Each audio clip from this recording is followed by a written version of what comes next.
Hi students, this is Palak Mishra and welcome back to the channel guys. So today all the students of class 11th ठीक diagram I am going to discuss diagrammatic presentation of class 11 statics for economics. This is the part 2 of the video guys. So hope you enjoy this video and get lots of knowledge.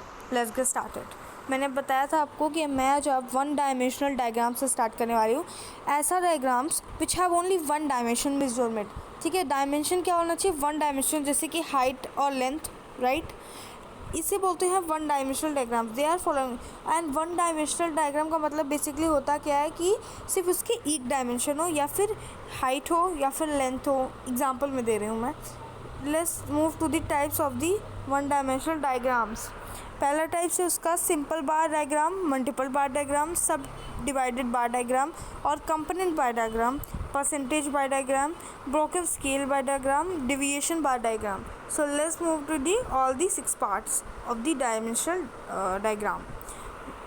Simple bar diagram का मतलब क्या होता है? It comprise a group of rectangular बार. जब आप rectangular बार बनाते हो, हमेशा आपने देखा होगा डाटा हैंडलिंग पढ़े होंगे तो आप 8th वेथ में पढ़े होंगे तो आपने देखा होगा उसमें हम लोग रेक्टेंगुलर चीज़ों को बना के आप उसको शो करते हो. Of equal width of each class category of data. With बनाते हैं, उसकी विथ इक्वल होती है एंड वो हम लोग शो करते हैं, उसे बोलते हैं सिंपल बार डायग्राम.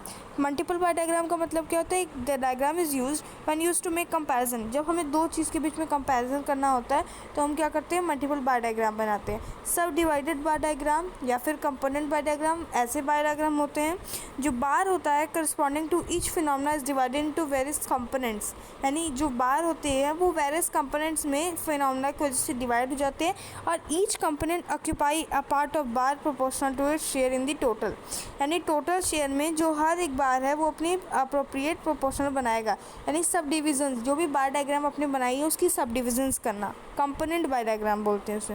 यानी कि इसके अंदर क्या होता है कि जो बार होता है वो करस्पॉन्डिंग जिस फिनोमेना से करस्पॉन्डिंग रहता है इनटू वेरियस, जैसे एक्स एक्सिस पे है, ठीक है, इनटू वेरियस कंपोनेंट्स. जो भी वेरियस कंपोनेंट्स में जो बार है करस्पॉन्डिंग फिनोमेना से डिवाइड हो गया है, एंड जो भी ईच कंपोनेंट है वो ऑक्यूपाई करता है एक part of proportion.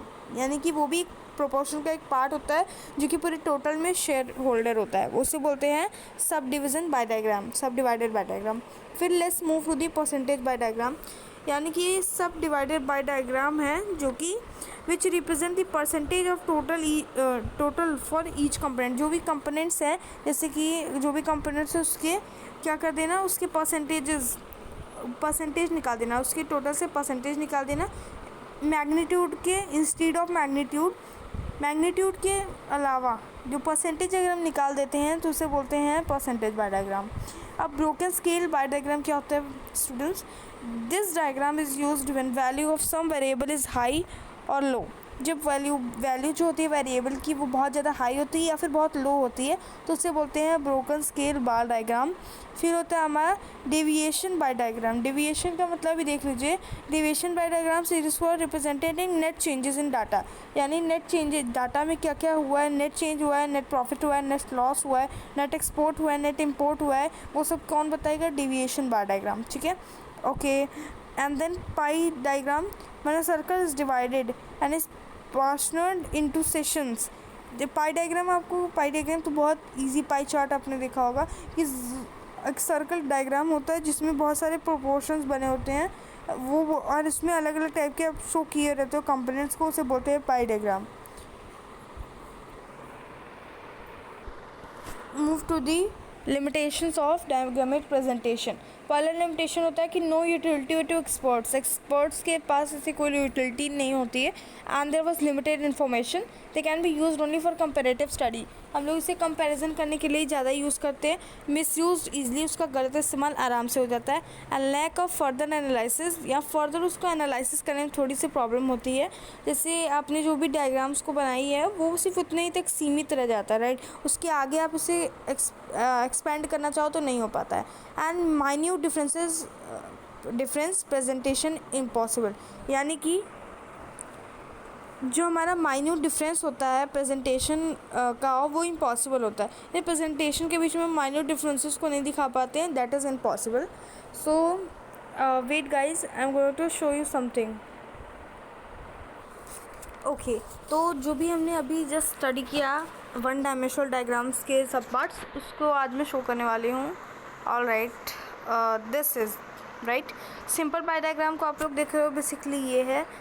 Then simple pie diagram horizontal way में है, ये एक्स एक्सिस पे है, ये वाई एक्सिस पे है। Then multiple pie diagram, may be the figure is not very clear, sorry for that. Multiple pie diagram इस तरीके का है जो कि सिर्फ दो, आप लोग देख सकते हो, सिर्फ 2 ईयर को डिस्ट्रीब्यूट किया गया है। 2008 बेसिकली यहाँ पे क्या लिखा है 2008 एंड 2008, बट इसमें कई टाइप्स के पार्ट्स हैं, उसे मल्टीपल पाई डायग्राम बोला था। सब डिवाइडेड पाई डायग्राम इस तरीके का है, राइट, जिसमें प्रोपोर्शन यानी कि एक पर्टिकुलरली 2 ही चीज़ें, फैमिली ये फैमिली भी, बट इसमें क्या किया गया है अपर से ही इसमें डायग्राम्स का डिवीज़न किया गया है। देखिए सकते हैं यहाँ पे आपको नज़र आ रहा होगा। Food, clothing, house rent and savings अलग अलग कलर में डिवाइड कर दिया गया है। सो ठीक है, परसेंटेज पाई डायग्राम इस तरीके से जो कि परसेंटेज को शो करता है। ब्रोकन स्केल पाई डायग्राम के बारे में मैंने बताया था। ब्रोकन स्केल पाई डायग्राम क्या बोल रहा है, यानी कि ऐसा ब्रोकन स्केल पाई डायग्राम जिसमें वैल्यू जो होती है बहुत हाई होती है या फिर बहुत लो होती है। ओके, डेविएशन पाई डायग्राम जिसमें प्रॉफिट है तो ऊपर की साइड है, लॉस हो रहा है तो माइनस की साइड में आप लोग शो कर देख सकते हैं। फिर है हमारा पाई डायग्राम, पाई डायग्राम देख लिया आप लोगों ने। सो होप अब ये टॉपिक बहुत ही अच्छे से आप लोग अंडरस्टैंड कर लिए होंगे। तो thank you so much guys, take care, bye bye.